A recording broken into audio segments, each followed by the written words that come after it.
and earnestness of the poor people who, in spite of the taxes with which they are overwhelmed, were transported with joy at seeing us.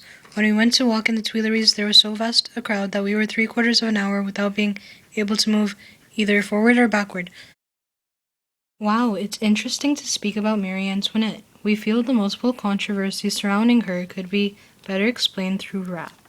Yo, if you don't know about Marie Antoinette, listen to this rhyme. She contributed to the French Revolution in 1789. People were starving, and unless you were the upper class, you had a horrible time. Practically the whole country was broke. It didn't even have a dime. While some people suffered immensely, a certain queen spent her time buying dresses. Do you know her name? I'm sure you've got guesses. Her name was Marie Antoinette. She was called Madame de Fisset. Her husband would not give her affection. This caused him to have a lot of tension. She found comfort in a man while she was on vacation. An Austrian soldier, Hans von Fersen, made her seem like an even bigger abomination. Joseph II was her loving half-brother, while Maria Theresa was her unfortunate mother. Maria Theresa called her ugly and graceless, and implied she might as well have been faceless.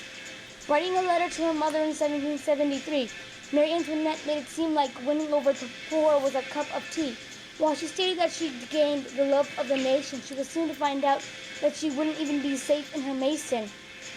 Her wedding was grand, and they took a lot of courses. She had 57 carriages and 376 horses. Wherever she went, people rushed to get a glimpse. Some broke some bones, and others got limbs. In a letter accounting for the personal life of Antoinette, Madame Campan references how tirelessly people worked to make sure her needs were met. Whenever she asked for something, she almost immediately got it. And if said item was touched by anyone of low standing, she would have a fit. She had 300 dresses made annually. She gave birth in front of all these people to see. There was an alleged picture of her in her undergarments. She claimed she didn't know anything about this. She thought her style was graceful and elegant. Little did she know she would later have relent. She was reported by many to be bi. A lot of people thought that was implied. She urged King Louis to change the law, but he was all like, no, nuh-uh. She was accused of having incest with her son. Making rumors about her was a source of others' fun.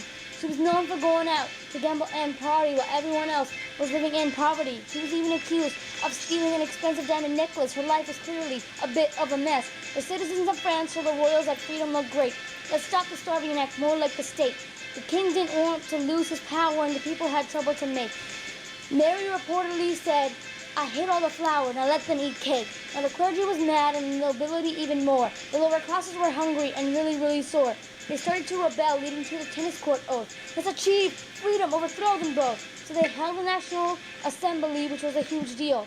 They followed that by storming the Bastille. They took most of the military's guns and cannons too, to scare the king. What else could they do? The king was scared, so he tried to escape to Varennes.